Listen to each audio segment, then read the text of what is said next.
Kind of tired after the trip. Didn't get a heck of a lot of rest before the trip. We didn't get a whole lot on while we were on the trip. Well, it was just an overnight trip. But the boys had a couple other fellas' tractors. They had to get ready, making some changes to them. Some customers' tractors, and they didn't get to do much to theirs till they got the other guys done. And I thought they were going to have plenty of time to get theirs prepared and everything, but then they kept having a couple issues with the injection pump. Boys, like I say, that their tractor is their research and development vehicles. They have a lot of experimental stuff in there, and the injection pump is highly modified. It's not much like what anybody else is doing in their injection pump. But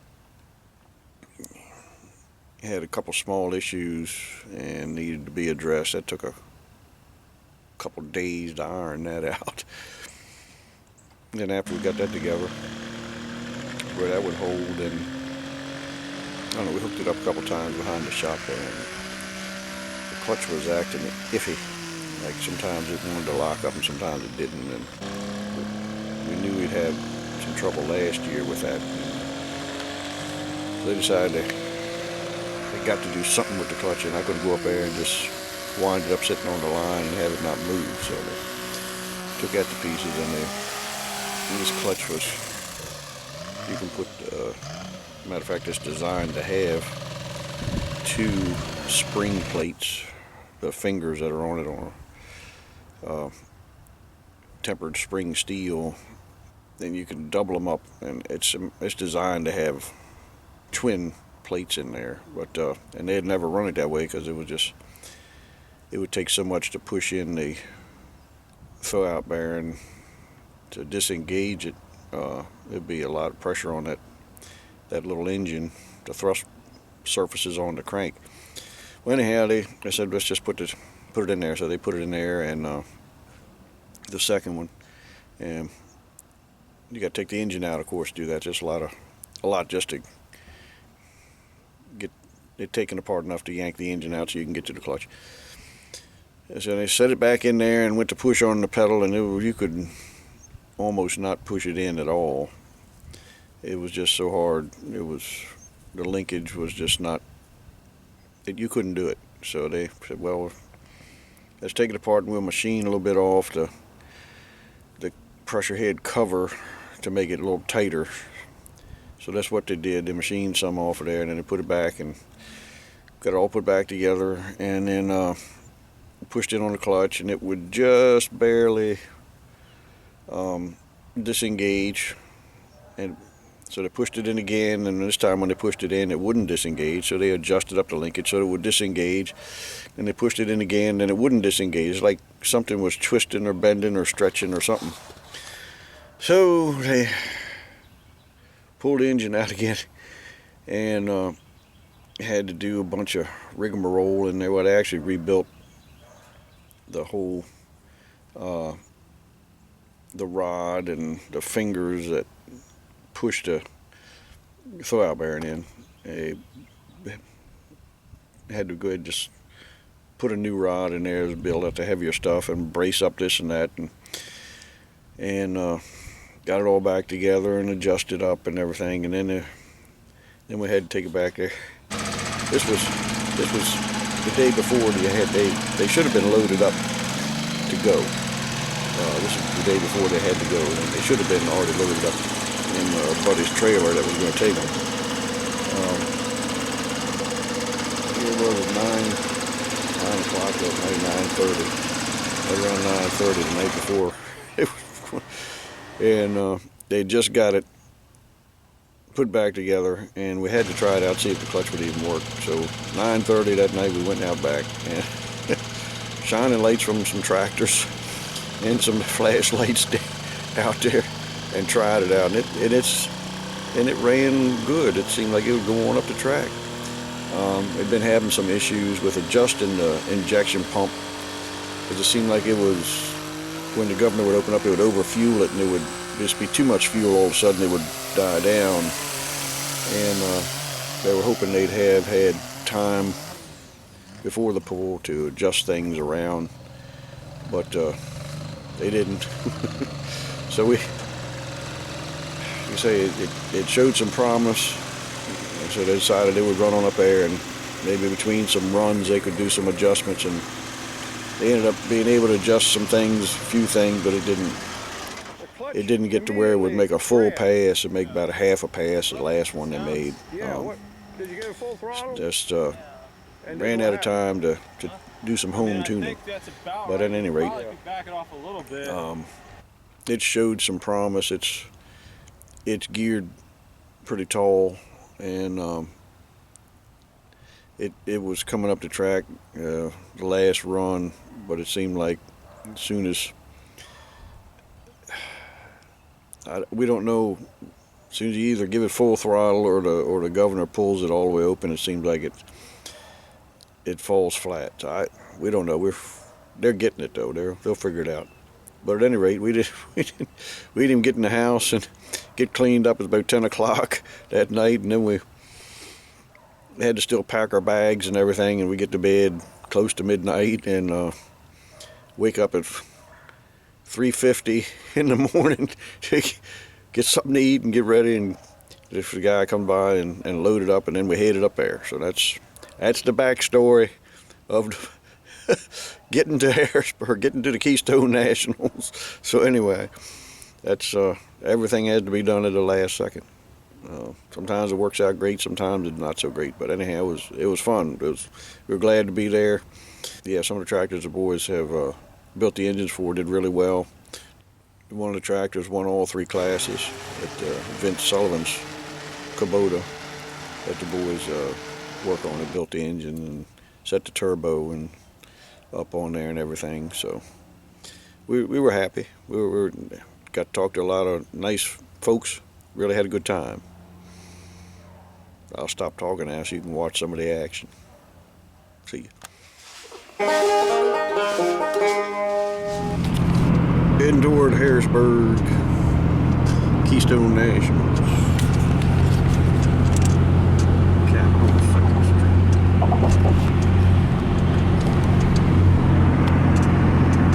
Water is really high. Yeah.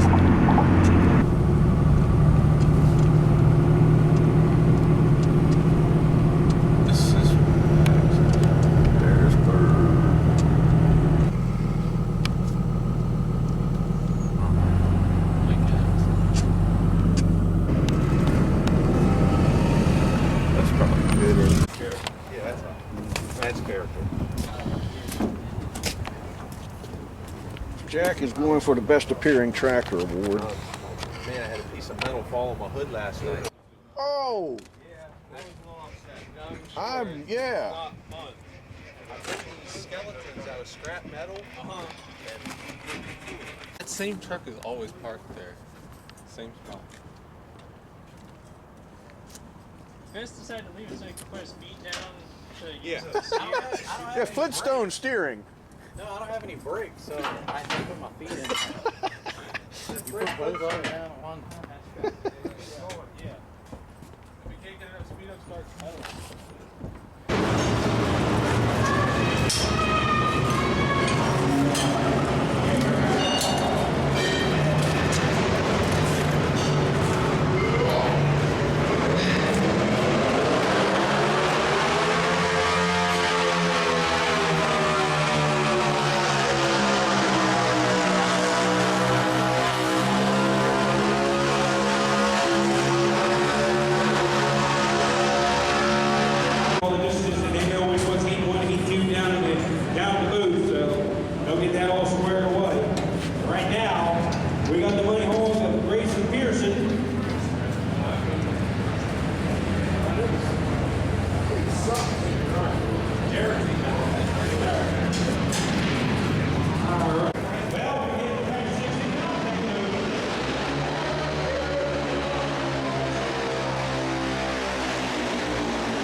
if I could like walk video. I was just watching when the tire came off. When the tire came off, it came from a dead stop, and the fender was pulled. And somehow it's still straight. Yeah, I was surprised it didn't twin the bend. Oh man.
Of course, there's going to be a lot of action here this evening with the kickoff of the Keystone Nationals Extreme Indoor Pool, the arena next to it. Pools from all over the United States will be here running with not only the Interstate Foreman Tractor Motors, also from Dragon Motorsports, the Pro Pulling League, the East Coast Series, as well as the National Tractor Board. All of the pulls will be from all those sanctioned bodies here this weekend for at the Keystone Nationals.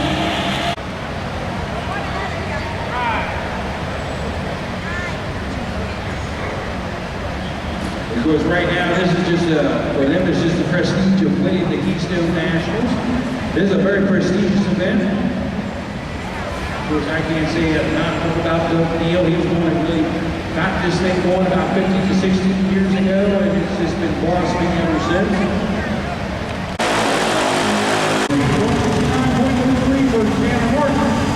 That's not enough. Joe Thompson will be the unofficial winner of the two-block car final at 174.82. Looking down on the center, I will to the green. 1.126 to 1.5.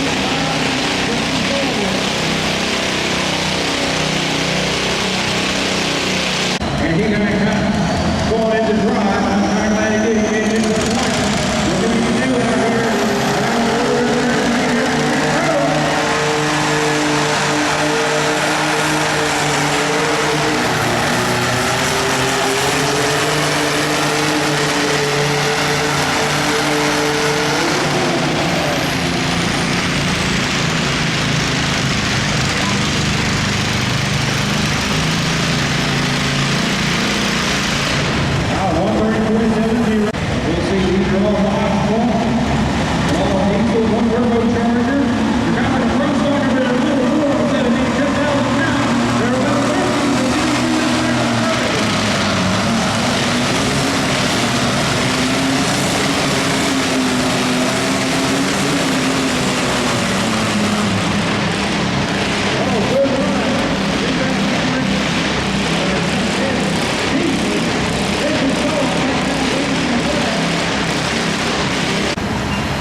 score 161.71.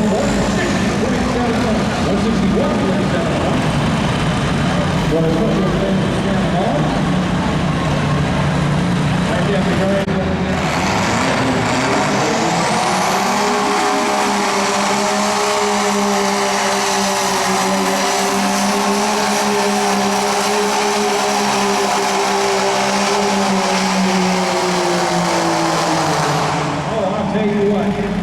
Good run, 163.0 for Jack Stipe. Right now, Vincent Sullivan will have to go to. First time diesel drivers you're seeing. They got one turbo driver in there. Track 2,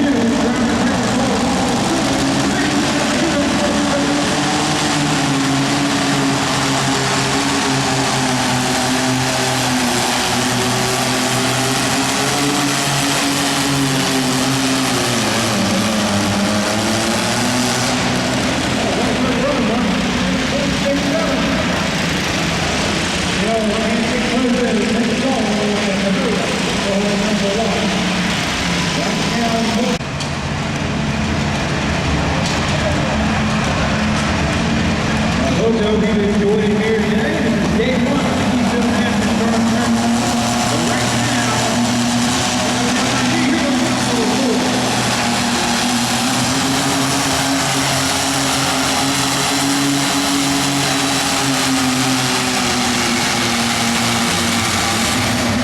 good run for 166.68. Good run for close to the sled, so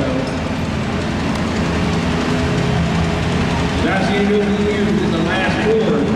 Hooks to the sled and wins the class. I've seen that many times over the years. Right now, Kevin Fletcher with the award sheet up right now. King Kershaw on deck. Kurt Burner is in the hole. Conklin you were thinking about. That's on track 3 to 4, boys.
Just be with a couple of around the ball.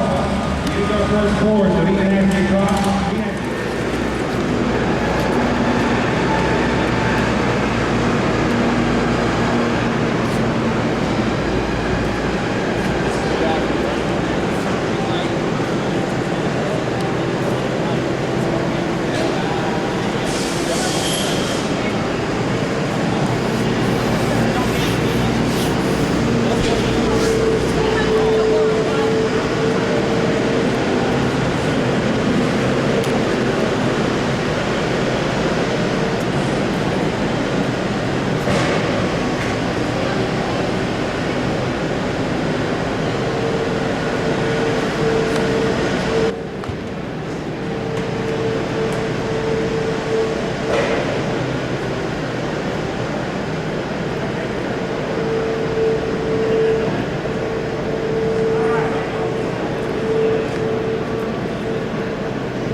What's our experience up here anyway?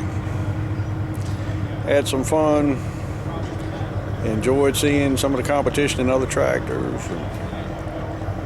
Always see that they gotta figure out which of the experimental things on there they need to change. They'll get it straight.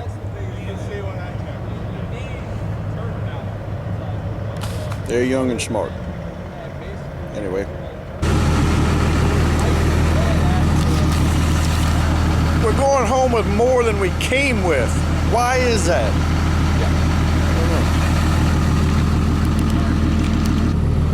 don't know. There still. I think there's another 4 tires in there. Another 4 tires, okay.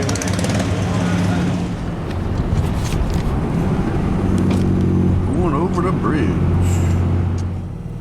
We must be close to home. Hey, we got home from the trip. I think I have a new calf, another new calf down there. I haven't been down to check to see what it is yet. If it's a bull calf or a cow calf. There's the new little calf. Haven't been down to see what it is yet. But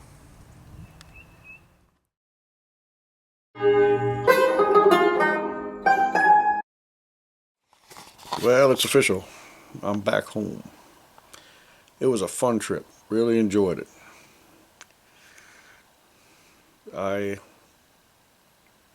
I did spend some money a little extravagantly while I was up there, but I figured, hey, what the heck? You're on a trip, right? You might as well live high on the hog. Go first class. And I spent more than I intended to. I